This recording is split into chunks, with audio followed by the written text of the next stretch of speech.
When something happens to your kitchen, you might say, "This is ludicrous." But that won't fix your home. That will only get you the rapper, Ludacris. Having trouble? Don't panic. Don't be alarmed. You need to file a claim? Holla at State Farm. Like a good neighbor, State Farm is there. That's right. You can file a claim on the app or call us. Thanks, Mr. Chris. No matter how ludicrous the situation, like a good neighbor, State Farm is there. State Farm, Bloomington, Illinois. What's up, everybody? You are now listening to the Success Playbook Podcast, where we talk about pop culture, life and career success, and of course, we're going to talk about who got dunked on the night before. I'm your host, Chanel S. Reynolds, and I've been in the sports industry for several years. My goal is to take what I've learned from years of dominating the sports industry as a Black woman to help my listeners defy the odds and level up in life and career. Now, let's dig into this week's episode. Braids are braiding, okay? Let's shout out to Mimi, braiding experts, 219 White Plains Road in the Bronx. What up? Kim. They look real cute. Kim. Shout out to you, Kim. Shout out to you, Kim. Hey. Okay, the show started. Hi. I love your vibe. Oh my God, y'all. Welcome to the Success. I'll get all the logistics out of the way. Welcome to the Success Playbook Podcast. We are so excited to have a very special guest today. This is my girl. This is my sister. We've never met in person, but we just been rooting for each other since what, 2014? Absolutely. Like 10 years. Yep. 10 years. Wow. Okay, y'all. Introducing to some, presenting to others. Miss Ki Campbell. What's up, Kiki? Woo! I'm excited because we are the true champion. When they say like women lifting women up, the fact that we've never met and we were connected via email back in our D-League, G-League days. No, back then it was not even the G-League. It was the D-League. And just championing each other. When people say like that doesn't exist, we are definitely.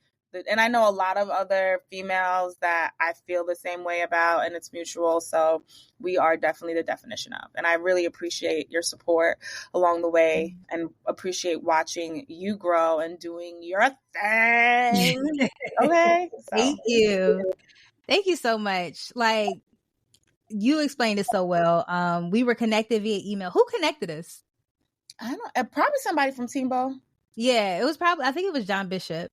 From Teambo. Yeah, either John or that was such like good. I'm so grateful and blessed because I just continue to cross paths with just amazing people. But amazing people connect with amazing people. I said that last night, so it does make sense. Yeah.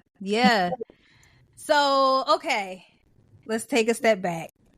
So we met 2014 virtually. Mm-hmm. We were both in the D League at the time, the developmental league. Yep. And I was with the Delaware 87ers, and you were with who? The Westchester Knicks. And I came across your name because the NBA used to always send out power rankings every month. And when I first started, I don't even talk about this. It's so funny. Really? I don't. Yeah.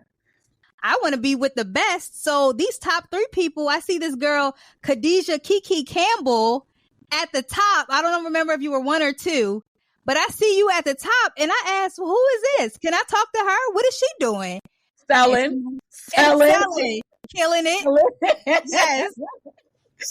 So tell us about your first job in the D League and how you started to make a name for yourself. So I was wrapping up grad school in Westchester, and I was the GA head assistant for Manhattanville.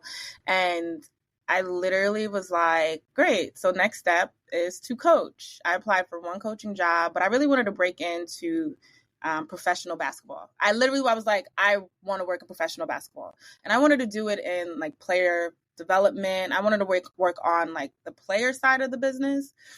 And, I really got my feet wet in street ball.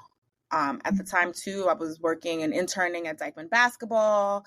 With that was a very fruitful, and shout out to my Dykeman family, very fruitful experience, and continues to be fruitful. And meeting through some of the partnerships that they had. One of them were the Knicks, met relationships already at MSG. And then I got wind in 2014 that the team was buying, a minor league team, a D-League team. So I was like, this might be my in. Like, come on, it's in my backyard, right? Right. Like, I gotta figure it out. They was like, here it is. They're gonna do a career fair at the county center. Make sure you go. I was like, bet. So I had morning workouts that day. So I went early. I'm talking about, it was me and this dude with a fitted and a suit on. 2 people first in line on. I'm not lying about this, because I had to get back to school. I had workouts. So I'm there, and they had a sales table for ticket sales. They had event presentation. They had marketing, and they had something else. I went to every table like, I want to apply for this. I want to apply for that job. I want to apply for that job. Make a long story short, I think I was one of very few who met with Bill Boyce. I will be forever indebted to him. Bill Boyce, who came from the most successful, they always talked about Dallas's D-League team all the time. Yep. And he came from there, and he brought over Erlina. Shout out to Erlina as well. And I met with him, and he was like asking me all these questions. Wolf of Wall Street had just came out at that time too. So he was making jokes like, sell me this pen. And he was like, you don't have any selling experience. And I was like, I recruited full time. I recruited full time, and I got one of the top recruits in, Division III to come to the school. And I was very proud of that. Got the phone call the next day. Bet. We're going to start you off in ticket sales. I was like, okay, I really don't know how to do this. They're like, what are we doing here? But honestly, had with Bill Boyce, with Erlina, with everyone at MSG, I'm talking about friendships and mentors that I have till this day, essentially leading me here to the PA. I'm forever, I can't say that enough, just forever grateful. And my faith just kind of getting me here to that point. But when they was like, if you want it bad, you're going to go outside. I was walking outside in Westchester, knocking on doors. Right. I was walking into organizations, we got a team. Y'all pull up. They was like, you're walking. I'm walking in Westchester, walking in barbershops. And I walked in a barbershop, and I walked, I swear to God, he might as well have been God, because he hand took me to every organization in Westchester that had kids, that had youth basketball programs, that had everything. That was just it was we want you to win. And I was like, I want to bring whatever you need. We all gonna win. And that's how I started to build a name for myself with groups. Yeah.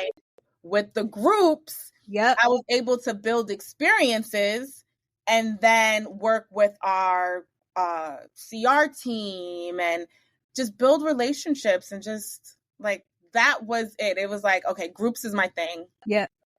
That's how you can make your money in the G League.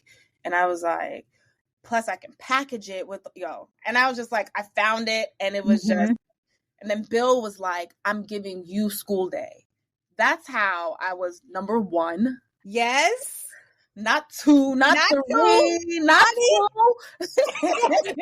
Number. And when I saw my name on there, I was like, they came in, and I was like, that's me? And I was like, oh my God, thank you. So. Oh my gosh. Okay. What is it about? And we were so similar in this because we both gravitated towards groups, and I think that's how we connected. What was it about group tickets that really drew you in? Because it was more than just a ticket. See, with groups, you're building literally an experience that might be the only experience that these kids or these adults may experience for that whole year. Mm-hmm. So it was and what I learned with selling, and Bill, again, it was just people buy from who they like. Yep. And he was like, you don't have to sell anything. Just show up you, and that's how you're going to get them. Plus, then you're packaging I just don't have tickets for you. You can do the fan tunnel. You can meet the players. And, still to this day, I swear to God, I got to look at my phone. I got a phone call from somebody from Westchester Knicks. because every time her granddaughter came, I made sure, like, that was my girl. And Aww. she's like now maybe 17 years old. Her grandmother called me like, do you remember me? I was like, do I? It's those experiences that you never forget. So I gravitated towards them because I played ball in college. So it's the teammate in me that is like, I want to make sure everyone has a good time, but you're essentially putting together an event for this group. Yeah. And I like putting together events. So you're not just coming for the game. I was like, bet you can go to the concession stand. Here's a coupon for that. And then make sure you stay post game. Here's this. And just structuring their day and itinerary for them. That is what really was like my favorite part of the job. Yeah. When something happens to your kitchen, you might say, This is ludicrous. but that won't fix your home. That will only get you the rapper, Ludacris. Having trouble? Don't panic. Don't be alarmed. You need to file a claim? Holla at State Farm. Like a good neighbor, State Farm is there. That's right. You can file a claim on the app or call us. Thanks, Mr. Chris. No matter how ludicrous the situation, like a good neighbor, State Farm is there. State Farm, Bloomington, Illinois. Yeah, I love that. So like, and I always tell younger sellers is to like find that thing that will allow you to make a name for yourself. And it sounds like that thing for you was school days.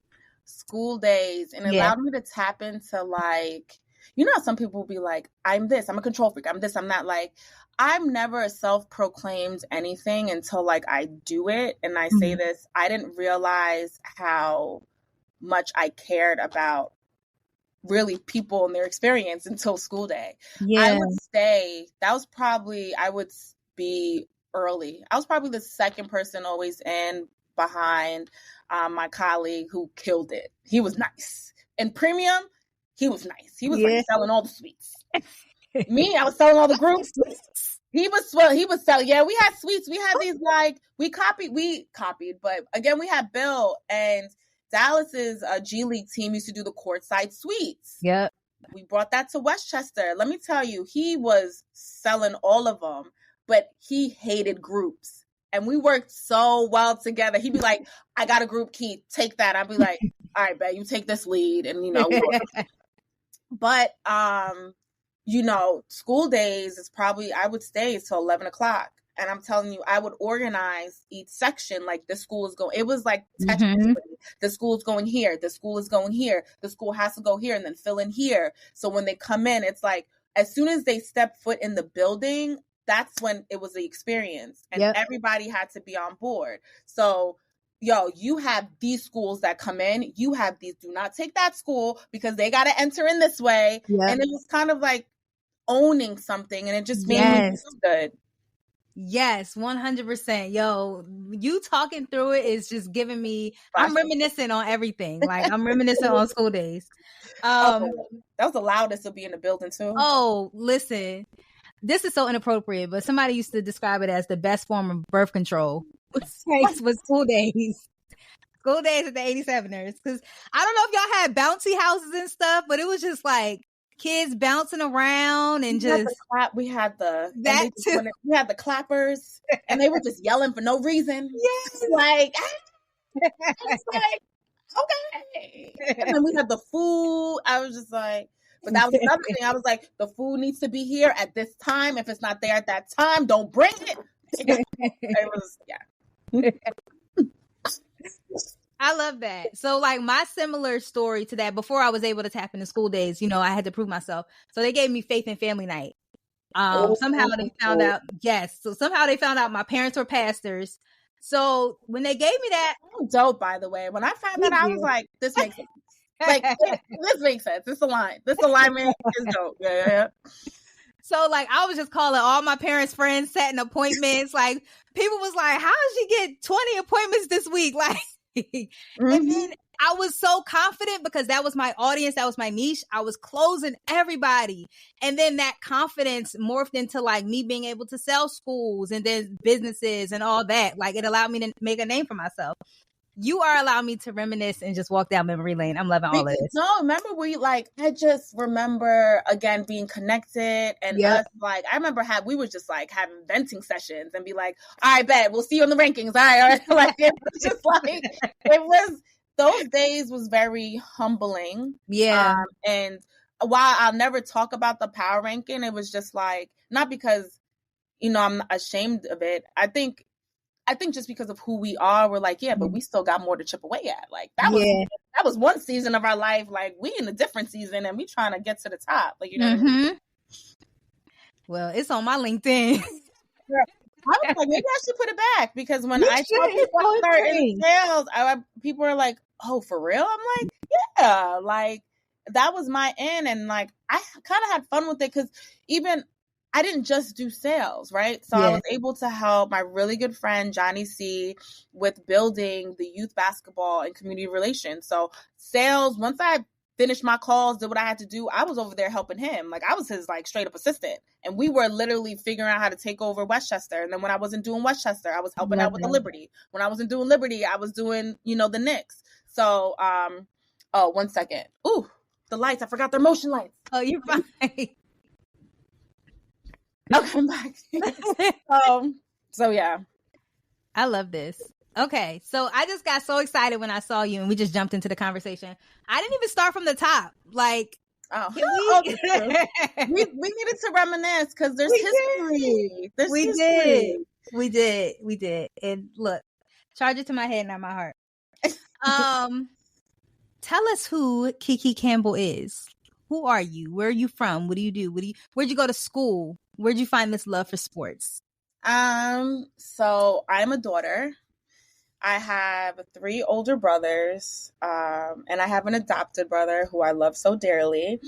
I am a God-fearing woman, a complicated woman at times. What woman isn't complicated? And I'm originally born in Queens, raised in the Bronx. I went to school, so I'm from Middletown, New York as well. We moved up there when I was in like 4th or 5th grade. And when I started playing basketball, I started playing in Middletown, and I just gravitated to it. Like, I tried different sports, not even tried. I was actually pretty good at other sports. And around maybe 7th grade, I always tell the story. I had a crush on a boy. He was on a basketball team. So I'm like, the girls around my way is like, try out, bet. 7th grade, I tried out. I had on some Air Maxes and some soccer shorts, and I was fast. And I was like, this is dope. Like, the girls is dope. They're like family, at the time, like my brothers were so older. So my mom worked all the time. I'm like, this is like family. Like, this is cool. I belong to something that's bigger than myself. And I went to basketball camp going into 8th grade at Penn State basketball camp. Girl, I wanted to play at Penn State. That's how much fun I had. I was like, this is dope. I came back to middle school. I was starting. I was the point guard. I was like, I had one crossover. We was killing. And honestly, I was like, I want to do this more. And I think, when I was going into high school in Middletown, like at that time, there was a lot of dope female ball players, like balling. And, my mom wanted to move back to the Bronx. And I was like, I'm done moving, sis. We got to stay. I met friends. I'm playing a sport. I'm like, good. And she was like, well, you can play down there. I was like, my mom works so much. I met, a friend of mine who was like a sister, Brittany. Her dad was like the basketball whisperer, like just knew where to take us and like kind of helped me navigate in that space throughout my entire high school basketball career. And then that was this. He was like, you can play in college. We was playing AAU. I was getting looks.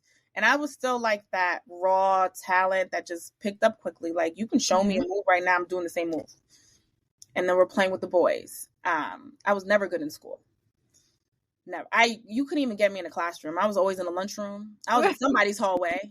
It didn't have to be my hallway. I was in somebody's hallway, running my mouth off. They was like, Kiki, where are you supposed to be? I'm like, oh, no, I'm gonna go.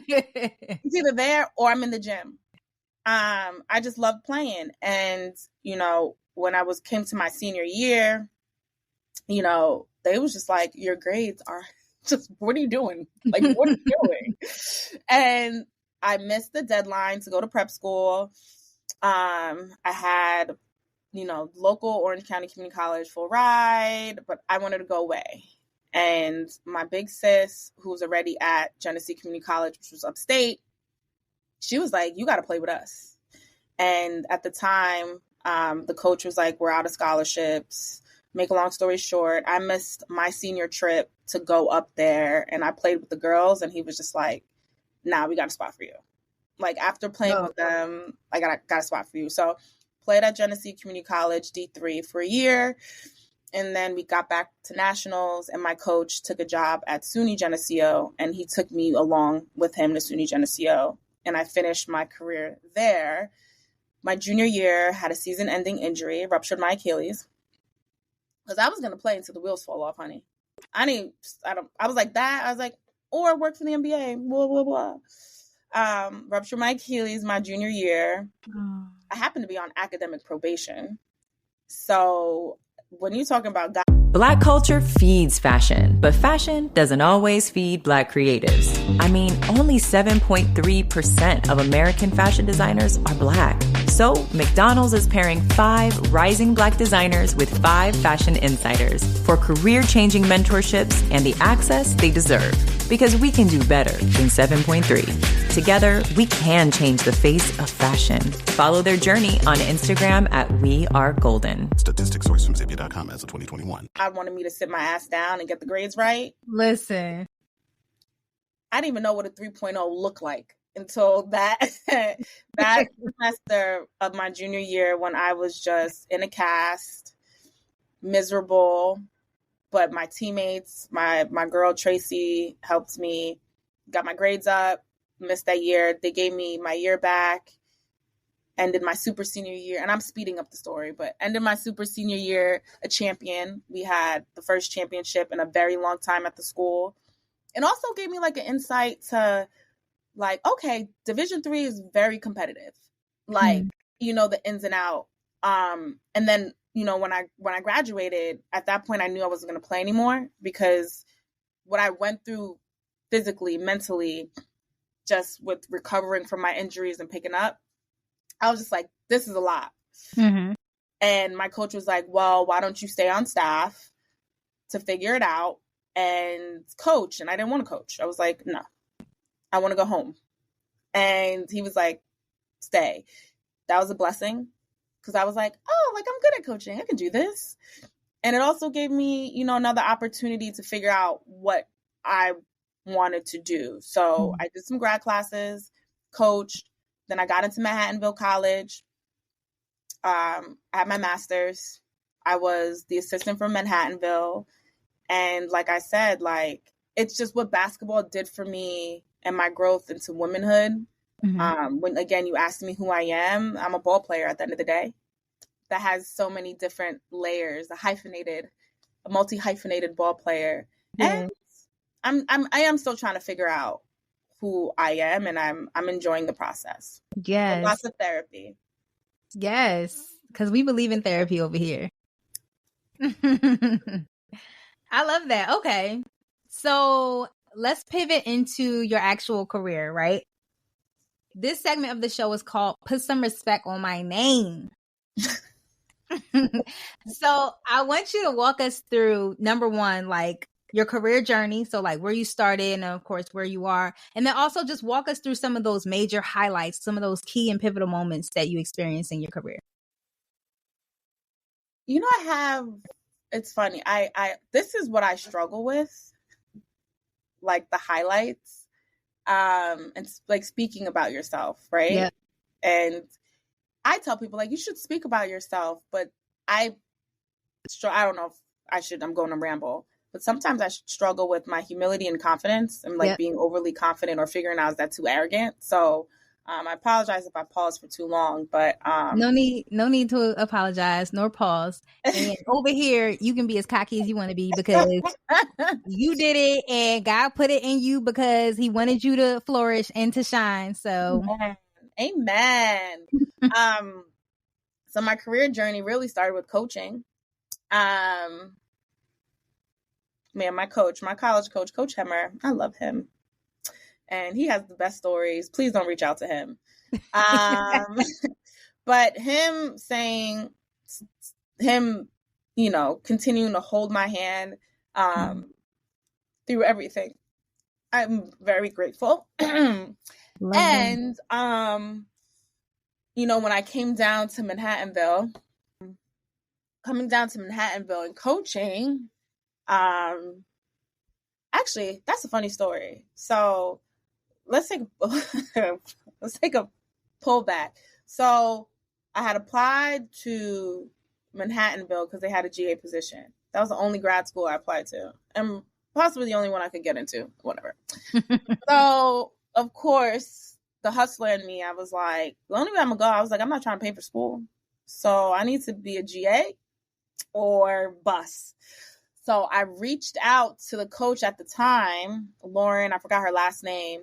And I'm talking about, I was on it. I'm talking about like following up with her. Hey, like I'm going to be down. Because at this time, I'm, you know, the Geneseo year isn't fully over yet that I stayed on to coach and taking a couple grad class. Called her up. I was like, hey, you know, I'm just going to be coming home to visit, lying my ass off. I would love to have some lunch with you. Y'all drive 6 hours to go home just to have lunch with this chick. And she was like, you know, I already have the GA position full, but if you want to come on part-time, I was like, all right, you know, whatever, bet, I'll do that. Find out, like, say that was like March. Find out April she left. So they're hiring a new coach from Manhattanville. And I'm like, okay, great. I just got to know who the coach is. I'm hitting the office up bi-weekly to see if they hire a coach. I'm going online to see if they hire a coach. They hire a coach. Assistant from Siena. It was a guy. I'm hitting him up. Finally, get an answer. He's like, hey. I was like, hey, coach, congratulations. Da, da, da, da. My name is Ki Campbell. I was talking to the previous coach. He's like, oh, that's great to know. I was like, I know you're not settled yet, but here's the conversation. And I'm coming. So, had a conversation. Now we're communicating. We're getting a little bit now in the beginning of the summer. Then conversation goes blank. And I'm like, where is he? Don't hear nothing. Now August rolls in. I'm speed rolling. At this point, I'm at Dykeman now, interning at Dykeman. I'm doing a bunch of everything, but I'm like, school is going to start in August. I need to know what's going on. Nothing. First day of school, August. I go into the athletic department. I'm knocking on the door. The soccer coach at that time walks by and he's like, who you look for? And I'm like, yeah, I'm looking for, and I say the coach's name. He's like, oh, he resigned and took a different position. He's like, what? I was like, so he's like, yeah, I think we're going to make an offer to this other woman. I write a note. Chanel, I write a note. You wrote a note. I wrote a note. I was like, hi, my name's Kida. Congratulations on your position. I was talking to so-and-so. Then I was talking, you know, I write a lengthy note, slipped it under the door. Under the door. I left. Get a call the next morning. Like, hey, like, is this Khadijah? I was like, yeah, Coach Wahakis, my girl. That's my girl. Kate was like, I was like, yeah, you know, I was talking to so-and-so. She's like, yeah. Like, can you recruit? I was like, yeah. She's like, you got the job. Come down. Bet. Just like that. Came in her office. Like, she looked like she was frustrated. She's like, yeah, you said you can recruit, right? You came from Geneseo. Like, yeah, no, you know, I know, Scott. We're going to need to recruit. You're my GA. Do the paperwork. And that's how I got the GA position in Manhattanville. Wow. And, yeah. A note. I don't know if I can really say that. I applied. I did apply. Yeah, you applied. But, you know, because she was hired and it was like practices should already started like last week. So that started my journey. And then I love that. When she said recruit, like so then if you think about it, right, you know, when a coach leaves, usually the players that commit with the coach, they're like, I bet I'm out. I'm going somewhere else. Yeah. We did not have a team. We barely had a team. We had probably one of the best shooters in that conference. We had the best shooter. We had a big that had an ACL injury. Ciao. And we had Bree, who was probably one of the, like a great point guard, but it was just combobbled. So the 2 years though was like the fact that I was able to recruit another point guard. I think that's a highlight. Mm-hmm. young women walk across the stage when they were like, some of them didn't even think they can get a degree. That was a highlight. That's one of the biggest highlights. Literally crying, watching them walk the stage. The biggest highlight of my career. And then transitioning from that to MSG at the D League, G League, being one of the top ticket sellers. That's the highlight from literally nothing. Right. That's a highlight. You know, when my friend Johnny C left MSG, he had started a refurbished project at one of the parks in Westchester. And his departure, I had to take over that. And that was probably one of the most nerve-wracking experience because I didn't think I could do it. And I was like, I'm going to fuck this up. And to get through... Was that when you pivoted to the community department? Yeah. Okay. I pivoted to the community department. I was hybrid still. Okay. But essentially that was a full pivot to just like a whole different left ticket sales behind, slowly pivoting to this new role, which meant to continue these grassroots initiatives. And I still kept like group experiences under my bucket. Okay. But I was able to finish that project. And I felt when I went home that day, I was like, I can do this. Like, I can do this. So that was also a highlight. In addition to... What's up, everyone? It's Boss Britt. And it's DJ Excel. If you're a fan of the queer culture and lifestyle, then be sure to check out and subscribe to the No Homo Show. We're a show that shares true stories that are uncut, funny, relatable, and of course gay from a lesbian's perspective. That's right. Brought to you exclusively by the Revolt Podcast Network. Then now I transitioned to, my last year doing Westchester stuff, I was the manager of business operations. Business operations for Westchester Knicks. Really? Yeah. So that means, what did that look like? I worked very closely with our president at the time. Yeah. And then I worked closely with the facility that we played at. I worked closely with our GM. And I just had more looks into the business of the organization that I didn't before. Like the P&Ls, and I didn't even know what I was looking at. And then from there, I jumped over to strictly Knicks, youth basketball and fan development, and was handed a project for Coach of the Year. And Coach of the Year was with HSS, one of our larger partners. And they were like, can you figure out a way to like make this like bigger? And I would tell you, baby, I'm so proud of that. And working with just an amazing team. And I had a vision for it. And I was like, I feel like we need to tell like these coaches, we got to tell their story. Let's do content on each of the coaches. Let's show content of the selection process. Let's show content of Allen Houston telling the winner that he won. Content. I want it all. And it was so dope. So I'm proud about that. Like, I was just like, and they still carry out that execution till this day. And then, you know, God, look, I'm not rambling on now. No, this is good. But no, those are just a few. I think too, like the biggest highlight for me, I just meet amazing people, as corny as it sounds, like just the people that I meet, they're just so dope. Or, you know, the rooms that I'm in that nobody don't even know that I'm in because I don't even talk about it. Things that I hear, I am just, the highlights just keep highlighting every day I wake up. I love it. The highlights keep highlighting. That's it. Every day I wake up. Every day. Okay, so all right. So you started your career in the D League as an account executive. Yep. Then you pivoted. You did a hybrid role, like ticket sales and community relations. Then you pivoted completely to community relations with the D League team. Then you went to the New York Knicks, their NBA affiliate, their NBA parent club, and you worked on their community relations side too, leading youth basketball. Yep. Dope. Yeah. Oh, you're so good at this. Look at you. You're so good at this. You're silly. Okay. So, all right, how did you go from New York Knicks, Madison Square Garden, youth basketball foundation? You're in football. Mm-hmm. I know. youth basketball project. How did you pivot into the NBA Players Association? Because we didn't even get to what you do right now. We're still talking about like. Hey, y'all, I'm at the National Basketball Players Association. Okay, Think 450. What up? A former boss at the Knicks. Really? Yeah.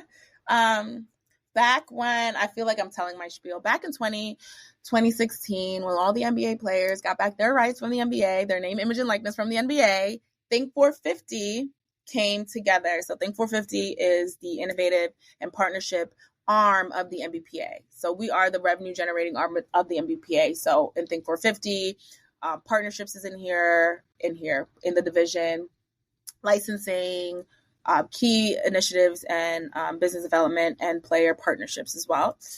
And our SVP of key initiatives and business development worked at the Knicks for about like 18 years. He was there for a minute. And when, Michelle Roberts was here and they were like, hey, we can help the players monetize their name, image, and likeness in both active and passive ways. Like, I need help building this out. And they also, where we're located also acts as an event space. So another way to generate revenue for the organization and the players. So he was brought over at that time. So when he left, then maybe like a year later, another colleague of mine came over. And in 2019, about May 2019, a position opened up and the rest is history. So I came in as our manager of grassroots basketball and events for NBPA Think 450, assisting with creating grassroots programs and partnerships and overseeing our events here at the NBPA. And then in 2020, go ahead. So to the average person, what does that look like? Like, what does that entail? Oh, great question.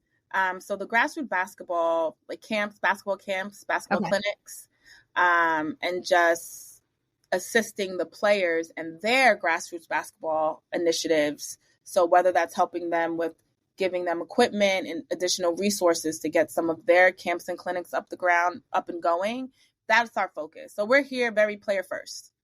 Okay. So if it really doesn't have a player affiliated with it, that's not our priority at all. Okay. And then the events aspect, as our space that we have, we're able to rent it out to organizations for a fee, to select organizations and brands who want to have events that are more intimate, elevated, give a sense of like, ooh, like we at this dope spot in Times Square. So overseeing that and that process. Nice. Mm-hmm. And then 2020, I transitioned over to our partnerships department as the manager of integrated marketing. And then last year, our department changed names and I was promoted to senior manager of partnerships and purpose. So we're here. We are here. Congrats. Thank you. Okay. Senior manager of partnerships and purpose. What does that mean? What does that look like? I have no idea. No, I'm just kidding. We just, so we are partnerships and purpose. So as I mentioned before, just who we are as Think 450, we really lead. We're very player first, player minded.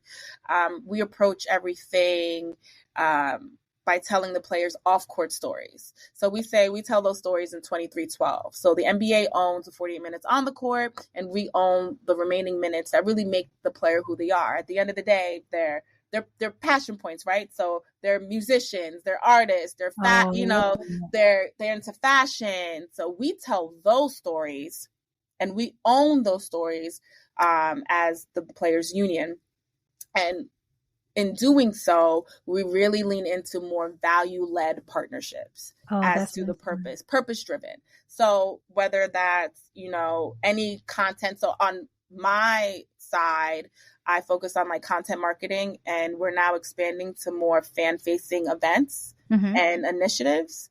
So we're very intentional about who we partner with. So it's brands that stand for something or align with the player that's already doing something. So that's really what I kind of lock in and do. That's amazing. Congratulations. Thank you.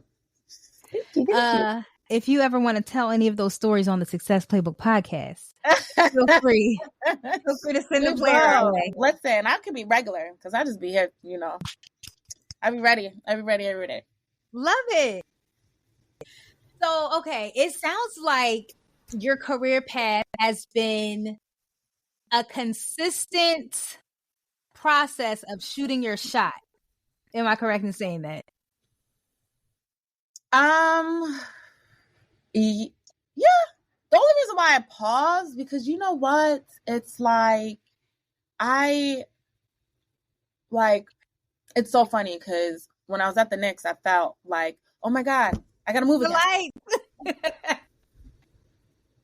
This is why I definitely should have did it in the the conference room. It's all good. I was like, when I was at the Knicks, I felt like I hit a ceiling with like grassroots basketball because I was doing that, and I had relationships again with like other like grassroots organizations, like whether it's Dykeman or a lot of the grassroots stuff, and I was just like, okay, where do I go from here? Mm-hmm. And at MSG, we work very closely with our brand partnerships department to assist them with activating, assist them with activations. What does that mean, right? So if, Chanel, you oversaw the Chase account, and within that Chase account, they owned like youth programming. You and I would work together to create what those dollars would look like in youth programming.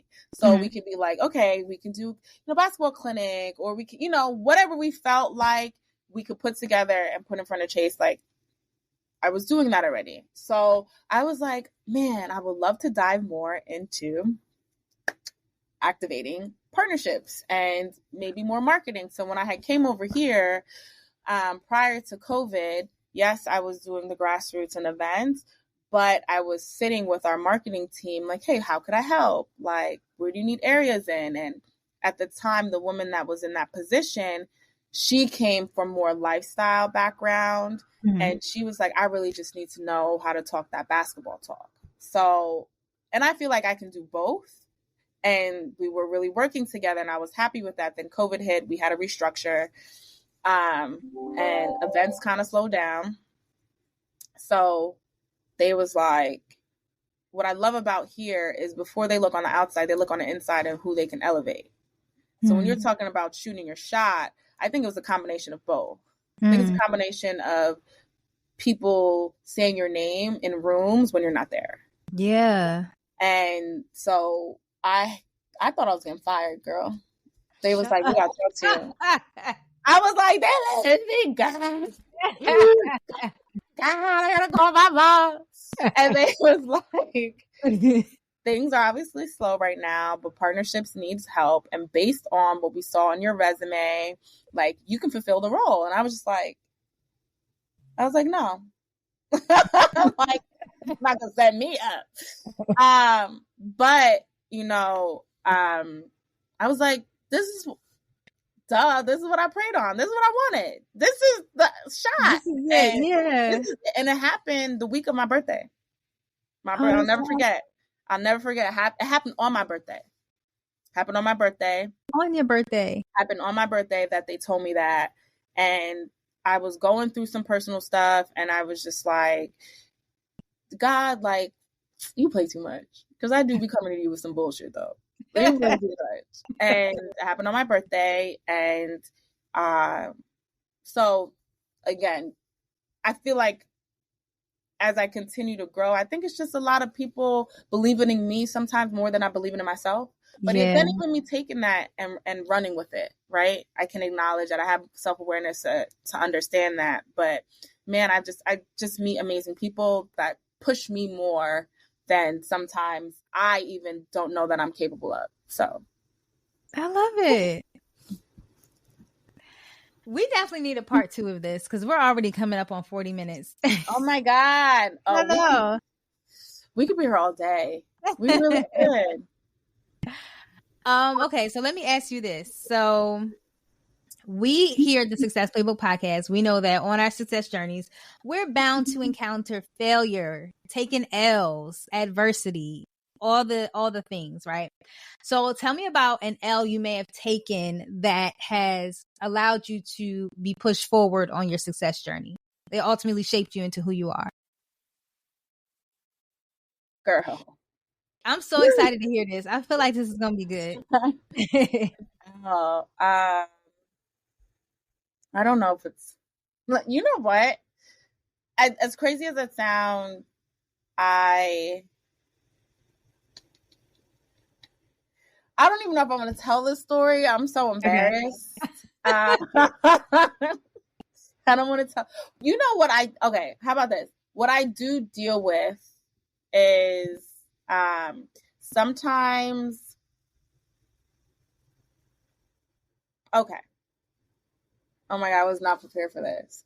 L and L. I'll tell this. I don't think it was like an L, but then I came out like, that's what you get. Like, so I remember I was in a situation when I was doing something for somebody. I'm going to try to be like, I was doing something for somebody. It was a boss of mine. And they were very like, you need to do it this way. And I was like, well, I really think like maybe it should be, no, it needs to be like, no, you're doing it wrong. Like it was to the point. Now I wear my emotion on my sleeve, but I feel like I can handle myself. I was tired. Like there's just so many times you're going to ask me to do something. And like, it wasn't even like, it was to the point, it was unreasonable. Because now we're talking about a deck. Okay? And we're talking about a deck. And the way you're talking to me about this damn deck, I was just like, I want to be like, you do it. You do it. Like, it came to the point where they were telling me how to even, like, what I need to do. So I'm like, we have this amount of time to speak, to present. Mm-hmm. You want me to put all this information on the deck. You won't take my suggestion. You want me to say things that I don't even think is necessary, because it's like, you want me to add all this stuff on the deck, and then you don't even want me to say what's on the deck. You want me to add more, like, and then you won't take my suggestion. You are talking over me. And yeah, I shut down. And they were like, oh, you need to do that. I was like, you know what? Maybe you should do it. It just came out like that. And everyone in the room was like, and even I was kind of like, I was like, maybe you should do it. And I swear to God, I'm over here clutching my pearls. The reason why I'm not even forcing this, I feel like that was an L, because I allowed them to get the best of me. And the thing that I do not like is for somebody to leave a room and to be able to point the finger at me. At that point, he could have been like, I'm tough to work with. Which is what they say about Black women. What they say about Black women. I'm tough to work with. And I promise you, I left that room and I went to the bathroom. I cried. Yeah. I cried because I was like, fuck, like, it got the best of me. Yeah. Baby girl, we presented. And I remember that day, they pulled me, we all debriefed. And he was like, yeah, good job. They said it was pretty lengthy. And oddly enough, they said you did the best job. I said, I was like, thanks. Team effort. Team motherfucking effort. But I'm telling you, no, like, and it's not the first time that person had made me feel like small or, kind of like, and that bothers me, because I take things home with me. I'm trying not to. So when you say L, I think like, sure, there's things that I've done that maybe didn't get the right ROI or didn't get the right response that it should have. Like, I remember I worked on a content series and that shit was trash. Trash. Like, somebody looked at me and was like, and I was like, I don't know what to say. But I think catching L's is like allowing people to like get the best of me. And that I still think about that to this day. I'm like, maybe you should do it. And I was like, fuck. so embarrassing. So, but it made you better. It made you into who you are today. Because now you know, don't let people get the best of you. Man, yeah. And like, also the importance of like, you know, having your village, like somebody you can call and be like, am I bugging? Like, am it me? You can say it's me, but don't say it's me right now. It's me. Like, having those people that you can call, like I can call somebody up and be like, before I overreact, y'all, just let me know. Just let me know what's going on. They be like, you bugging, yo. And I'll be like, I'm gonna call you back. You know? I needed that. But yeah. I love that. Yeah. I love that story. What about you? What was your moment, your catch a L, but I want to hear the bounce back. Like, how'd you bounce back from that? I gotta think through. What do I want to share? It's so many. I feel like you know what I love about now. We're in the space that everyone, talks about content, yep. Right? And where was I? I was somewhere, and it was a woman that worked at like Amazon, and she was like, yo, like nothing to me is failure. She was like, if you got the balls to basically bring something to the table and execute it, and it don't do well, you had the balls to execute it. Exactly. And now we can go back and see why it didn't do well. So exactly. And then we can fix it for the next. So like, is it really a failure? Exactly. Like, is it really, an L? Yeah. Like, of course, if you got to meet certain numbers and stuff, like when it comes down to that thing, like those things, okay. But I think it's something to say, like even having the courage to do something. Because, people be out here just with these plans and visions and saying, you should do this, you should do that. But it's like, but are you actually like doing it? Facts. Like, let's do it, Facts. Just like, even, I'll say this, I'm seeing a lot of content on like how to be successful in sports, like on TikTok. Mm-hmm. But are y'all doing it? I'm sorry, like, it's just, I know the vets in this industry. How long have you put in the work? Like, is there any skin in the game? I don't know. I don't want to sound like I'm hating, but like, it's not even, because you know what? It's really easy to tell people what to do. Yes. It's so easy to tell people to do, and people are monetizing off of just pulling stuff up from Google and just regurgitating. Yes. Like 100%. 100%. I do. I'm like, what have you done like lately? Facts. Or how about all these people that want to be bosses, but you can't even lead. You're hard to work with. You're hard to work with. You're hard to work with. You're not a leader. You're not. The work is bare minimum. The work is lackluster at best. It's bare mid. It's giving mid, and you talk about bossed up, baby. Baby, relax, chill. It's okay. It's okay. So, no, I love this. This is good. I just feel like we should like Kiki like bi-weekly, or like. I have my Black Girl Magic group. Shout out to my Black Girl Magic group. We try to meet it's actually me and my friends that we used to work together at MSG. We try to meet for dinner bi-monthly because sometimes you know how it is. Yeah. And it's like we do our dinners, and that's how we catch up on everything. We have like an itinerary on what we need to talk about at this dinner before we leave. Shout out to my BGM crew. I love you guys dearly, and we did not schedule that September 13th dinner. So yeah. Yes, if I could be invited, I would love to. Girl, you guys to New York. Come to New York. I was just in New York on Friday. You know what? I was going to ask if it was the TikTok thing. I didn't know if that was in New York or if that was somewhere else. It was definitely New York.